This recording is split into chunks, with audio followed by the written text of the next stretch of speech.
ECI এর যে এনওসিটা পাওয়ার কথা ছিল সেখানে একটু লেট হয়েছে, জবকি আমি অনেকদিন আগেই ওনাদের মেল করেছি এবং চিঠিও পাঠিয়েছি।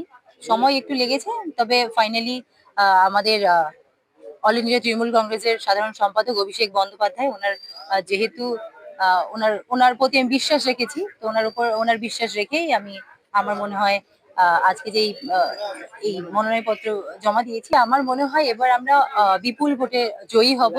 কারণ কি, রাজগঞ্জের মানুষ আমাকে ভীষণই ভালোবাসে, ভীষণই আদর করছে। আমি এতদিন তো দেখলাম, ক্যাম্পিং করলাম, এতটা আমি আমি খুব আপ্লুত ওনাদের সবার কাছে। কারণ কি, ওনারা এতটা এতটা ভালো করে অ্যাকসেপ্ট করেছেন আমাকে, যেন ওরা চাইছেন আমাদের ঘরের মেয়ে এবার দাঁড়িয়েছে, যেমন করেই হোক আমরা ওকে বিপুল ভোটে জয়ী করাবো।